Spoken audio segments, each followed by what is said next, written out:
Good morning. Welcome. Muy buenos días. My name is Kelly Faye Rodriguez. I'm the Special Representative for International Labor Affairs at the Department of State. I'm thrilled to be here with all of you today, joining you in San Francisco, California, where some of the world's most powerful policymakers are meeting this week. But we are here today to talk about the most powerful force in our global economy, workers.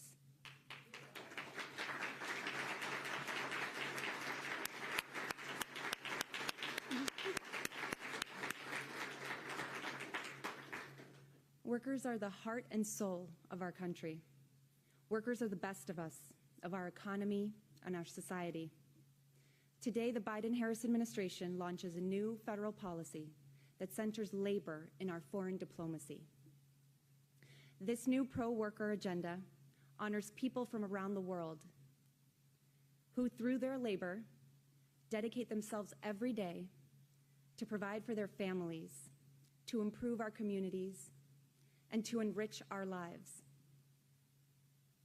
Workers like my mother, Ruth Rodriguez, who was a bilingual education public school teacher in Worcester, Massachusetts, where I grew up with with my sister. Workers like Chim Sitar from Cambodia, the president of the Casino Workers Union at Naga World, who remains unjustly imprisoned simply because of her union's activism. Workers are making important gains, like unions in South Africa, Germany, and in Brazil, who are working with governments and private sector to set key national policies that promote labor standards and strengthen their economies. Leaders like Mamadou Niang from the CGTM Union in Nouakchott, working to end hereditary slavery of Black Mauritanians. Colombian trade unions, advancing historic labor law reforms in a country with one of the highest rates of economic inequality. Also a country historically known worldwide for record attacks and murders of trade unionists. These workers are our parents, our siblings, our children, our cousins and co-workers and friends. They are our ancestors, and they are our future. They are the reason we are here today, to affirm that the U.S. government sees you, that we are for you, that we're better because of you, and that we want to have your back. Today's speakers will launch the new presidential memorandum on advancing worker empowerment, rights, and high labor standards globally. You will hear what this directive means and how the government will take action to make it real. We're very proud today to join you, union members in the room today, from the San Francisco Labor Council, from Unite Here, ILWU, AFSCME, SEIU, LIUNA, AFA, IBW, Teachers Union, Teamsters, and more. And with special recognition to the Labor Council Executive Director, Kim Tavaglione, thank you for having us in your home today.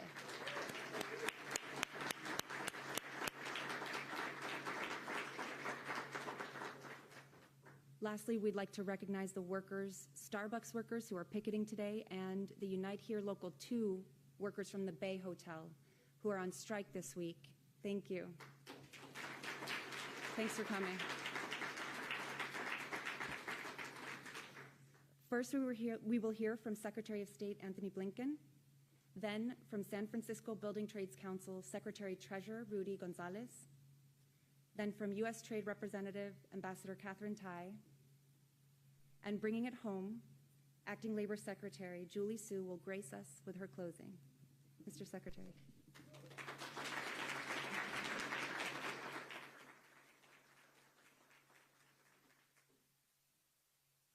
Well, good morning, everyone. I think the quickest thing we could do is to figure out who's actually not a union member in this room, because it wouldn't take much time. It is wonderful to be with all of you today. And Kelly, thank you, not just for this morning, but for being such a force for workers around the world. We're grateful.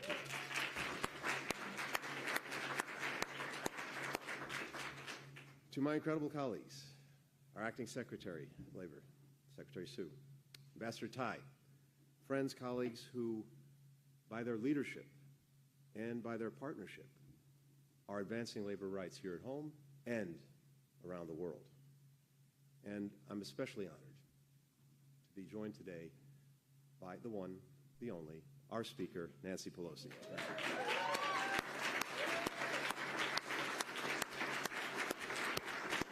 But not just our Speaker, a great champion throughout her career for workers. To everyone joining us here as we release the United States' new Global Labor Director, welcome. And I'm very, very proud to start this day with you. In one of the very first speeches I had the opportunity to give as Secretary, I pledged that a simple question would help set our diplomatic priorities. What will our foreign policy mean for American workers and for their families? This is one of the core questions that we take to heart every single day as we're thinking about what we're doing around the world. We ask that question every day, from that windowless situation room where so much of our foreign policy is made, to forums like the APEC workers, driving economies across the Asia-Pacific region of the world, building our infrastructure, producing and shipping our goods, caring for our loved ones, developing new industries. We know that this is what workers are doing every single day around the world. And you can see that playing out here in real time at APEC, because so much of the progress that our region has made over the 30 years that APEC has been in existence has been driven by workers. And so it's our mission to try to ensure that workers are not only included in discussions of trade, investment, and growth, but they're there at the table at the takeoff, not just on the landing. Unfortunately, what we know, and you heard Kelly refer to this, is that in far too many places around this world, workers are not at the table. Even worse, places where working people are denied a decent living, subjected to harassment and abuse, harmed, even killed, for simply standing up for their rights. Service workers in Cambodia, agricultural leaders in Guatemala, labor lawyers in Eswatini, countless brave individuals fighting for the right to organize, to work under safe and healthy conditions, to be free from forced labor, trafficking, discrimination. And what we want all of them to know is this: the United States stands with them.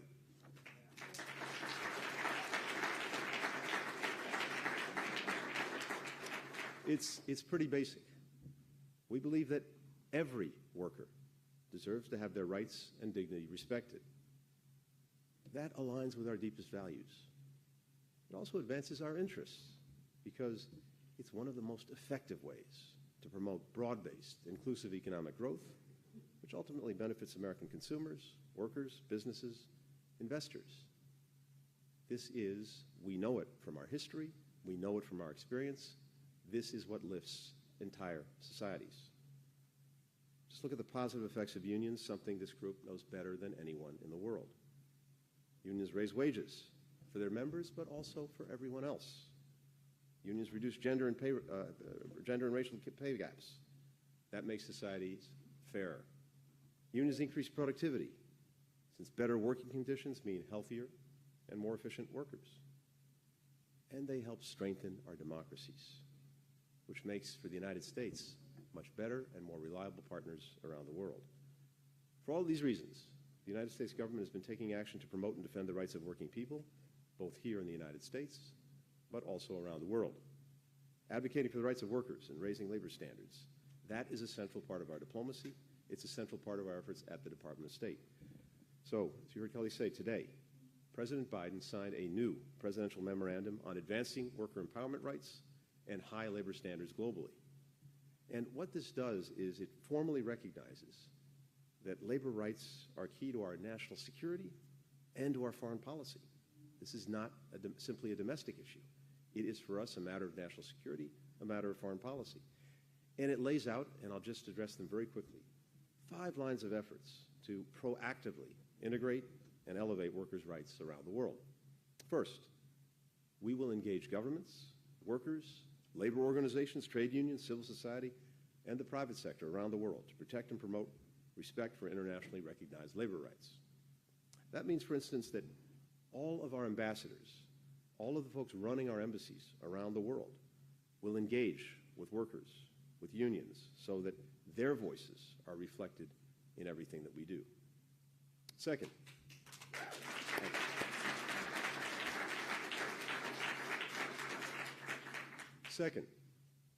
we will work to hold accountable those who threaten, who intimidate, who attack union leaders, labor rights defenders, labor organizations, including using things like sanctions, trade penalties, visa restrictions, all the tools in our kit.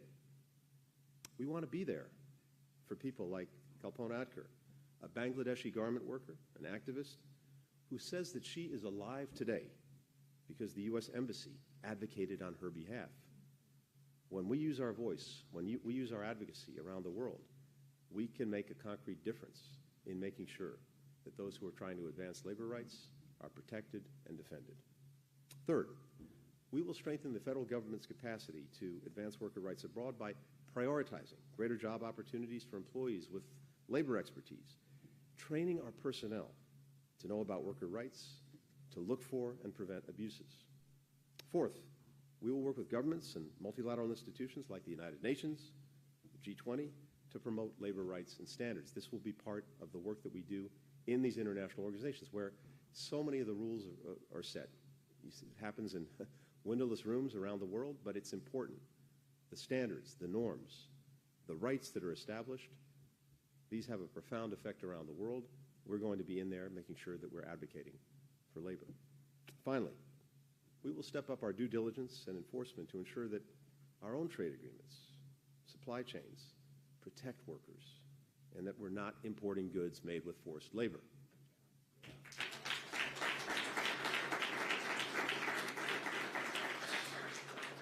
This is a real, concrete step toward delivering on a foreign policy that works for all of the American people. We'll continue looking to each of you, to your colleagues in the labor movement, for your engagement, for your feedback, for your partnership, because simply put, we can't do this effectively alone. Everyone knows the power in joining together to improve the lives of working people. So, with that said, it's a great pleasure to turn this over to one of those key partners, Secretary-Treasurer of the San Francisco Building Trades Council, a member of the USMCA Independent Mexico Labor Expert Board, Rudy Gonzalez.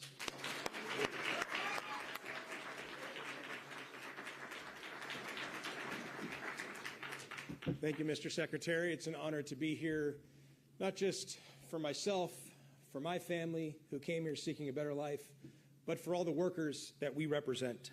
In the trade union movement, we've long known that when we stand together, we have power.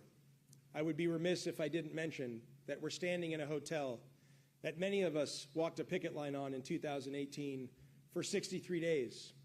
This hotel took 10 years to even have a collective bargaining agreement for the first time, and the brave workers at the Bay Hotel, 3 of those strikers who are here today, continue the legacy, and because of that, they have full family health care, they have safety, they have dignity, they have protection against discrimination, regardless of what religion they practice, if any, where they come from, where they long to be, and who they love. We know that those brave workers need to be shouted out, they need to be elevated, and I want to call on 3 of them to stand up briefly at their seats. Isaias Galvez, Shumin Liu, and Nira Remigio.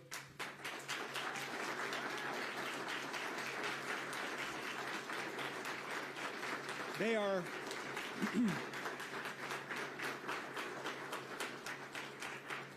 are the embodiment of the trade union movement, each with their own story to be an American trade unionist, to be proud members of Local 2.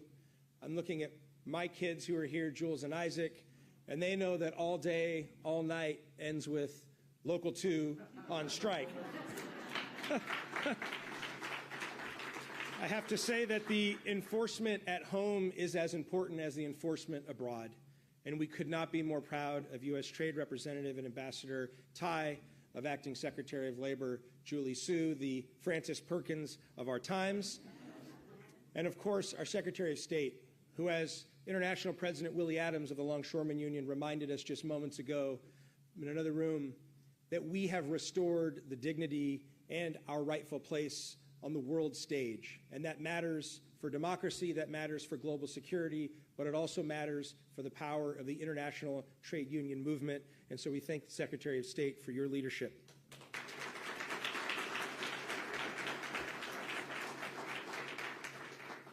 We're racking up the wins in the U.S. labor movement. Auto workers, Teamsters, screen actors, the longshoremen workers, home care workers of SCIU 2015. I see my brother Alnufo in the room. And abroad, the U.S. government is making good on a promise, not just to protect our workers here in the United States, but to make sure that our sisters, brothers, and siblings across the globe also have the might of the U.S. labor movement and the U.S. government at their back. This global labor strategy is a whole government framework. It's unique, but it's also fitting that we have 3 cabinet members here to celebrate this important win for American and international workers. This is the first time in our history that there has been explicit instructions from the federal government to prioritize workers. We're used to businesses being prioritized, and we've supported that to level the playing field. But it's important that we call it and tell it like it is. We have to protect workers internationally in order to protect our own and in order to protect the United States values for all that are affected by these policies. This new directive is a win for all of workers. In the international labor movement, we know that workers' rights are also essential to our own country's foreign policy, national, and economic security. Building off of many presidential initiatives that the Biden-Harris administration has led on, including the Biden-Lula Partnership for Workers' Rights, the White House Task Force on Worker Organizing and Empowerment, the Global Labor Strategy today that we celebrate calls on all U.S. government agencies to build these partnerships and expand President Biden's worker-centered framework abroad. It's fun to see it on social media. It's great to see it in rallies. I never thought I would see a United States president walking a picket line, but there it was.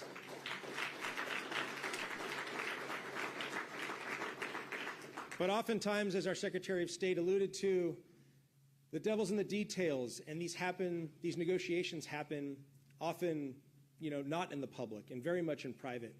And so having this important directive means that all of our government officials will be advocating for workers' interests and to make sure that this global directive is the beginning of a new day for workers internationally.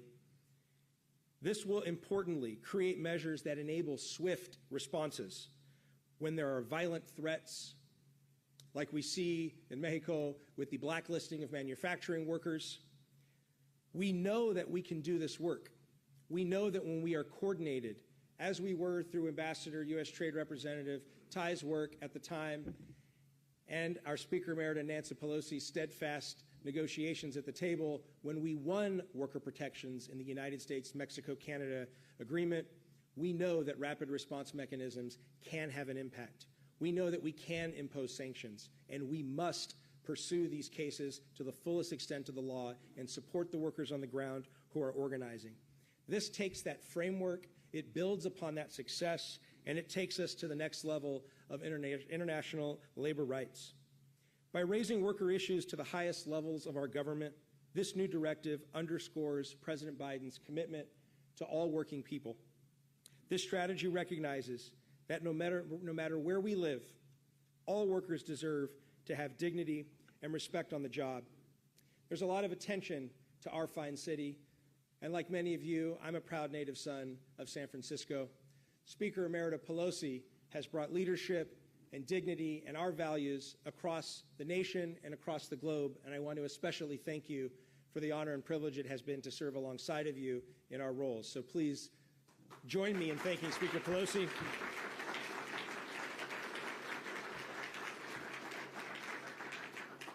I would add that we have many moments of history and we have many opportunities to see a bright horizon in the future. But that history comes from being the fortress that is San Francisco. Yes, we are a beacon of progressive values. We are a beacon of hope for workers and for immigrants. But we also know that that legacy builds upon struggle. It builds upon class struggle. It's often been seen with bloodshed in our streets and general strikes. We know that collective bargaining works, and we will continue to uphold the values and principles of the American trade union movement right here in the heartbeat of our union movement in San Francisco.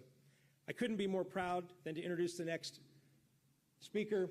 Our United States Trade Representative is truly doing the work. Her sleeves are rolled up on a daily basis, and she is consistently with the most pro-union presidential administration in our lifetimes. She is the fierce and most pro-union, pro-worker champion that we have seen in our lives at the U.S. Trade Representative's office. Please join me in welcoming Ambassador Tai to the stage.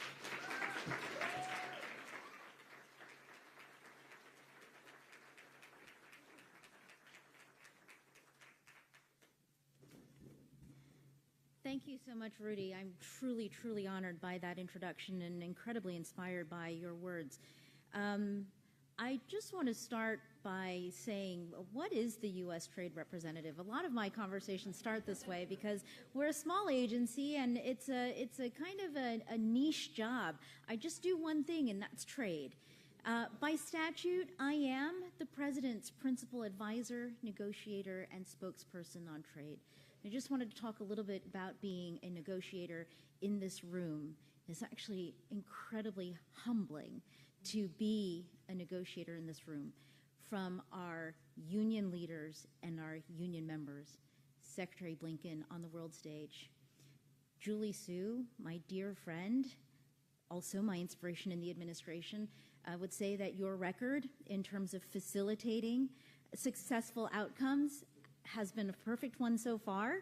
And of course, Speaker Pelosi, probably the greatest negotiator of all time, truly.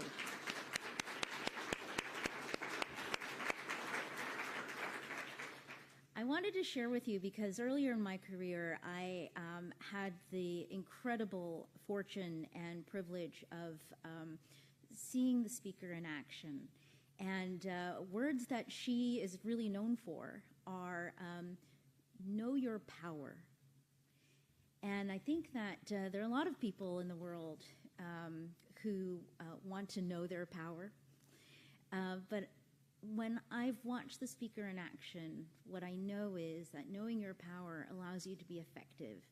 And the point of being effective is so that you can do good in the world. And that is very much an inspiration for what we are trying to do with President Biden's worker-centered trade policy. We have taken our workers and put them at the center of our trade policy because we know that our economy is more than just a bunch of numbers. It is more than just data sets. It is more than just charts and graphs. Our economy is made up of people, our workers, and the communities that they live in and support. So we know that our economic policies, including and maybe especially our trade policies, have to work for our workers.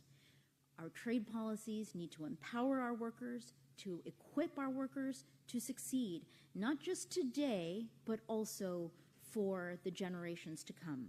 This presidential memorandum is a core part of our administration's broader vision to do just that, to build our economy from the middle out and from the bottom up, not from the top down, and to ensure that our trade policies foster the same types of worker empowerment among our partners and our allies, especially when we seek to bring our economies into closer contact and cooperation with each other. It can be really too easy to talk about economic policies, even policies like worker empowerment, in a vacuum. We have to conduct our work keeping in mind the faces and the hopes and aspirations of the people, the real people whose lives are truly impacted by the policies that we work on. The workers that power our factories, the workers that teach our children, make our clothes, care for our elderly, sick, and young. Only when we put them at the heart of what we are doing can we truly use our policies as a force for doing good. This memorandum is our way of saying that we, the United States, we see workers, both here at home and abroad, that we understand that in an interconnected global economy, the rights of workers around the world impact the rights of workers in the United States and vice versa. That we stand with workers and that we are fighting for workers and with workers. This is our way of crafting a world where dignity is an inalienable right, where fairness is not a cost of doing business, but it is the only and the best way of doing business, where hope and opportunity are not distant abstractions, but they are present realities. And that is why our new story on trade puts workers and their rights at the center, and why we do the same throughout our foreign policy under this memorandum. We are enforcing existing trade rules, including under the United States-Mexico-Canada Agreement. We have used the Rapid Response Labor Enforcement Mechanism under the USMCA more than a dozen times, and it is bringing real change to workers and their families in Mexico. Tens of thousands of workers have voted for independent unions and approved new collective bargaining agreements because of this mechanism. Hundreds of workers who were wrongfully dismissed for lawful union activities under Mexican law have been reinstated with back pay. And thousands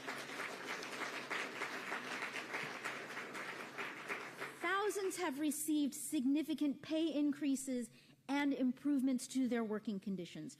Real change affecting real people and their livelihoods being made possible through a trade agreement.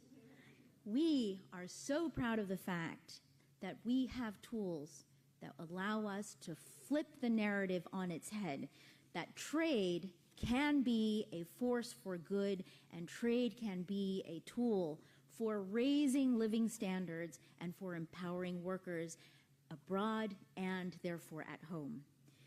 We are also embedding our focus on benefiting workers in our new trade initiatives, developing and negotiating labor standards and trade agreements that build on what is in the U.S.-Mexico-Canada agreement. And we are not willing to settle for watered-down results that prioritize more trade over worker-centered trade. We are teaming up with old friends like the European Union, not that they're old, but they've been our friends for a long time, with whom we have a vibrant and active trade and labor dialogue in order to elevate the voices of workers on both sides of the Atlantic and bring transatlantic and global trade and labor issues to the fore. We are defending workers' rights and combating forced labor at every level of the supply chain, for example, by ensuring that Canada and Mexico join us and partner up with us to employ trade and customs tools to combat forced labor in their supply chains. And we're also working with close allies like Japan to launch a task force to address forced labor together.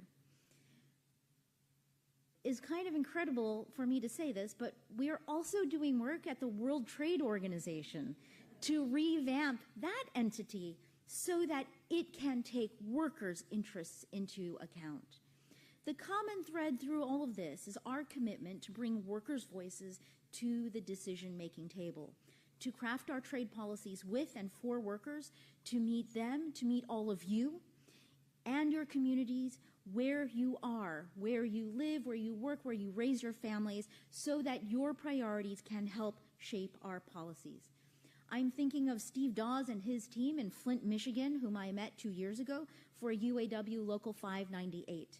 John Holden and the machinists in Washington State, Anthony Alfano and others that are part of the Chicago Federation of Labor. I'm thinking of Annie Enrique Gueron of the Public Services Labor Independent Confederation in the Philippines, whom I also met, and Imelda Jimenez of Los Mineros in Mexico. I am making a point to meet with union leaders and workers during my foreign travel, to let our trading partners know that there is no more pitting our workers against one another, to further our collaboration, to build and to strengthen our working communities and middle classes together. Building our economy from the middle out and the bottom up is something that we all want to do, it turns out. If you travel as much as I do around the world, and I know some of you do because the labor movement is an international one, you realize that the hope for economic opportunity and security is a shared hope amongst our fellow human beings. So our vision is to change the way that we do trade so that we are growing our middle classes together. And the core of that is to empower our workers together. To get there, our trading partners need to meet and hear directly also from not just our CEOs, but our leaders of our labor movement. And that is why in May, I was honored to invite UAW President Shawn Fain and AFL-CIO Secretary-Treasurer Frederick Redmond to speak with my Asia-Pacific Trade Minister colleagues at a first-ever labor discussion forum during APEC. It was important for our partners and these Asia-Pacific trade ministers to hear directly from our workers because, honestly, your story is a lot more credible coming from you than when it's coming from me in a trade negotiation or a forum in a faraway place. That is also why I was so excited and so proud to participate in an extremely thoughtful discussion with African labor leaders just last week, I think it was, Kelly, during the AGOA Forum hosted in Johannesburg. The work that we are doing is about building a community, a coalition of people who care enough to act. And today is a reminder that President Biden is leading us in the right direction. Take a look around you and around this room. Workers like our steel workers have built the literal backbone and skeleton and infrastructure of the building that we are meeting in today. Our nation was built on their back. Our nation was built by all of you and your predecessors. So it is only fitting that we make clear that we have your back. This memorandum brings together the power of the United States government to use our trade and international policy tools for good, to take meaningful steps forward with the working people that make up the core of all of our societies. I look forward to working with Secretary Blinken, Secretary Sue, our colleagues, and all of you in the coming months. And now I have the privilege of introducing my good friend and colleague, someone who has been a champion for workers, their voice, and their futures her entire career. I'm so honored to be able to serve with you, Julie, our Acting Secretary of Labor, Julie Sue.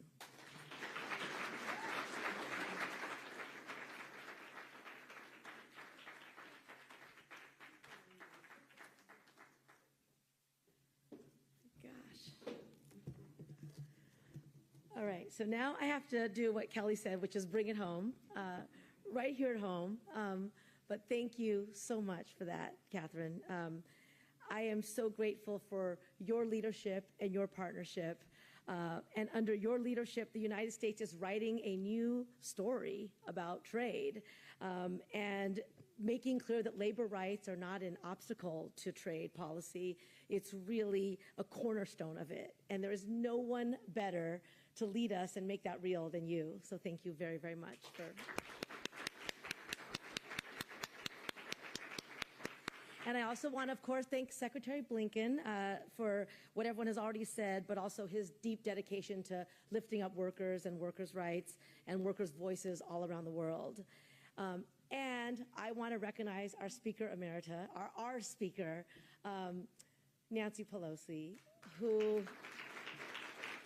I know, you can't say her name without getting that kind of reaction, but I also want to say as a woman leader, as a fierce defender of workers' rights, as somebody who, it's about knowing your power, but also about unleashing your power. And I ask at the Department of Labor every day, what are we doing to unleash the full power of the department for the good of working people? You embody what it means to unleash power whenever you have it. And so thank you so much for that.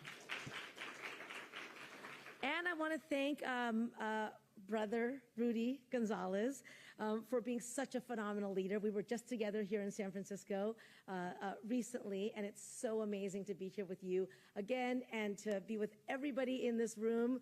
You all are why we are gathered here in San Francisco. It's about all the other things, but it's also about the incredible labor movement that is built and nurtured right here in San Francisco. And it's about the worker leaders in this room and around the world who are really demonstrating what is possible when workers have real power.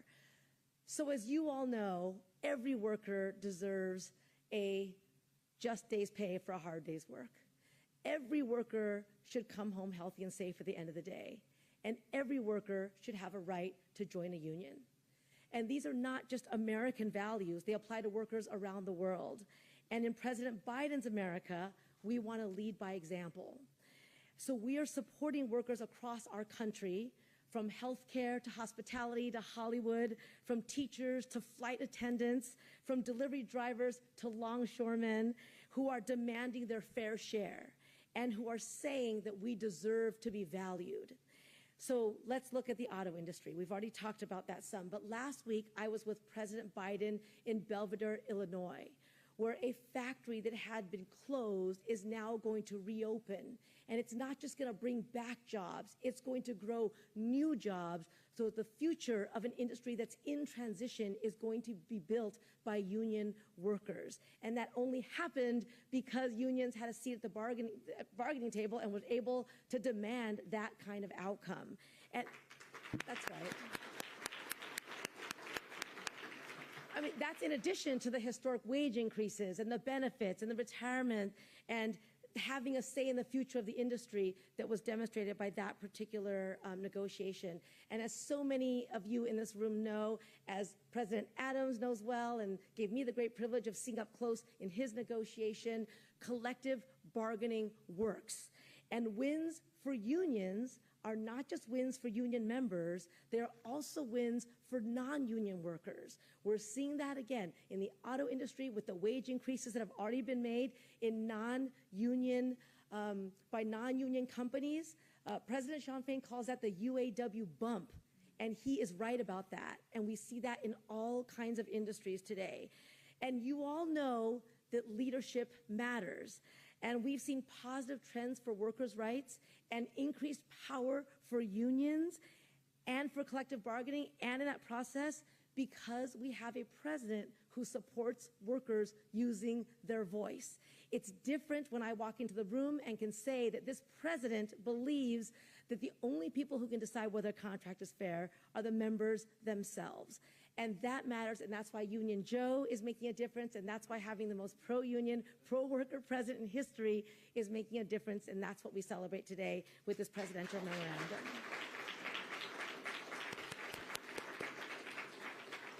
Now, at the same time, we all know that there's a lot more work that we have to do, and corporations are global, so workers and worker power and the way we think about workers have to be global as well. So when some corporations cut corners and contract out work to low-road businesses that exploit workers around the world, it creates an unfair playing field for every responsible business that does right by its workers. When global actors are allowed to evade labor laws in one country by exploiting workers in another part of the world, this undermines workers' rights everywhere.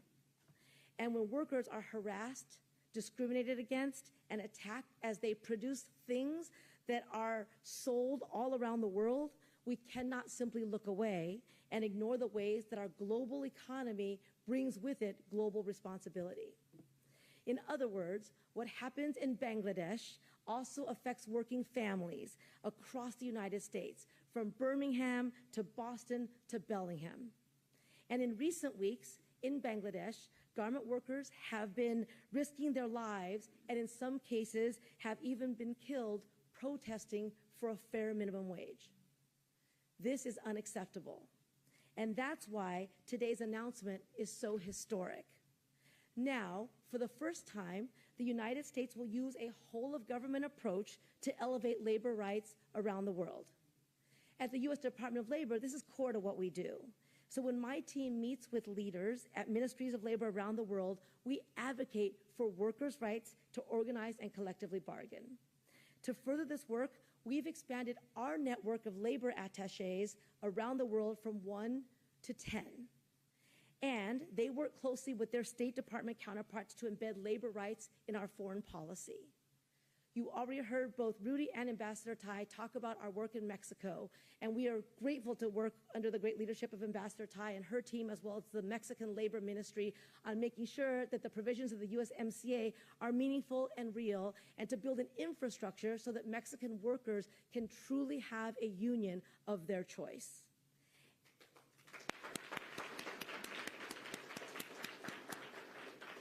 And we've launched the Multilateral Partnership for Organizing Worker Empowerment and Rights, or MPOWER. And with MPOWER, we are elevating the role of freedom of association and independent unions. Because, as has already been said, strong labor organizations aren't just foundational for workers' rights, they are foundational for healthy, inclusive democracies. The Department of Labor is also expanding its work to combat forced labor and to improve transparency and accountability from the bottom to the top of global supply chains. I know how important this is because I've seen it up close. And you will all remember this story from California, when 72 garment workers who had been trafficked to the United States from Thailand and were forced to work behind barbed wire and under armed guard, sewing garments for 18 hours a day.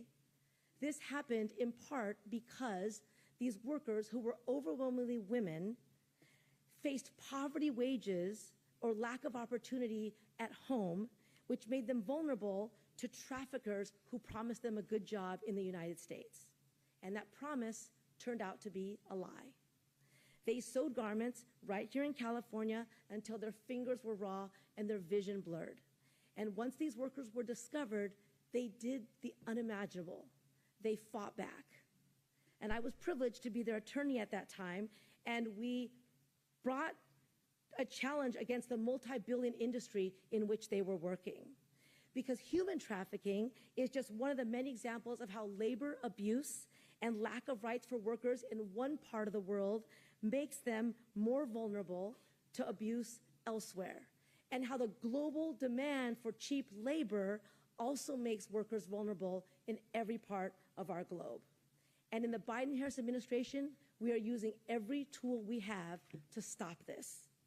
So now, with the presidential memorandum, every federal agency is committed to use all the tools at their disposal to empower workers around the world and to lift up workers' rights to organize. The real measure of our progress is not going to be in policy pronouncements. It's not going to be in dollars of investments. It's not going to be in numbers, as Ambassador Tai already said. It's going to be in seeing workers using their voices to stand up and fight for their basic needs.